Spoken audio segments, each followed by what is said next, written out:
హరే శ్రీనివాస. నా పేరు తేజోవతి. మా గురువుగారి పేరు దేవరకొండ కౌసల్య గారు.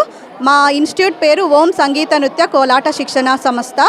మేము 2 ఇయర్స్గా దాస సాహితీ ప్రాజెక్టులో వర్క్ చేస్తున్నామండి. ప్రాక్టీస్ చేస్తున్నారు పిల్లలు, పాటలు నేర్చుకుంటున్నారు, దాంతోపాటు డ్యాన్స్ కూడా చేస్తారు. పురంధర దాసు కీర్తనల మీద నృత్యం కూడా చేస్తారు. మా మేడము ఓన్లీ కోలాటము, కూచిపూడే కాకుండా పిల్లలకి నిత్య శ్లోకాలు, మన సంస్కృతి సాంప్రదాయాలు అన్నీ నేర్పిస్తుంది. మేము ప్రతి ఆదివారం గోసేవ చేస్తున్నాము. ఇది ఆల్మోస్ట్ 5 ఏళ్ళుగా చేస్తున్నాము.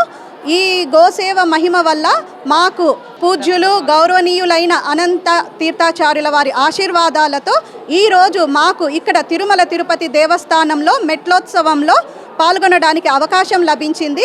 దానికి మొత్తం మా ఇన్స్టిట్యూట్ తరపున, అందరి తరపున పేరు పేరున అతనికి కృతజ్ఞతలు తెలుపుకుంటున్నాము. మా పాదాభివందనాలు తెలియజేస్తున్నాము. అలాగే మాకు ఈ దాస సాహితీ ప్రాజెక్ట్ గురించి తెలియడానికి ముఖ్యమైన కారణము గౌరవనీయులైన గుంతకల్లో ఉంటున్న విజయమ్మ గారు. వారి వల్ల మా మేడం గారికి తెలిసింది.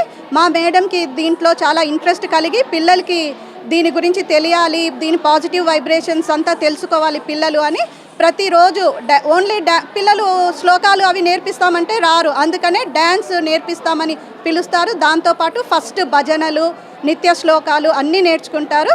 అదైనాక పిల్లలు ఆ కీర్తనలపై డ్యాన్స్ ప్రాక్టీస్ కూడా చేస్తారు. మేము ఎప్పుడు కూడా బయట ఎక్కడ చేయమండి, ఓన్లీ దేవుని సన్నిధిలోనే చేస్తాము.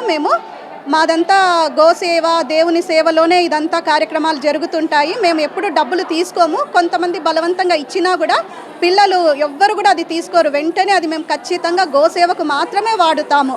మా ధ్యేయం ఏమంటే, ఉంటే గోవు గోశాలలో ఉండాలి, లేదా యజమాని దగ్గర ఉండాలి, రోడ్డు మీద ఉండకూడదు. గోవులో సకల దేవతలు ఉంటారు. మన హిందూ సాంప్రదాయం గోమాతనే మర్చిపోతే అసలు మన ఉనికే ఇది ఉండదండి. కాబట్టి ఖచ్చితంగా పిల్లలు ఏమంటే స్కూల్కి వెళ్తారు కాబట్టి ఆదివారం మాత్రమే వాళ్ళకు సెలవు దొరుకుతుంది. వీలైతే 10 మంది అందరికీ చెప్తున్నాను, గోసేవ చేయండి. మీ ఇంటి దగ్గర వచ్చిన ఆవులకైనా ఇంత గోంగూర కానీ ఏదైనా పెట్టి ప్రతి ఒక్కరూ గోసేవ చేయాలని మనస్ఫూర్తిగా కోరుకుంటున్నాను. అలాగే ఈ దాస సాహితీ ప్రాజెక్టుకు మేము చాలా చాలా చాలా రుణపడి ఉంటాము. ఈ అవకాశం ఇచ్చిన అందరికీ ధన్యవాదాలు.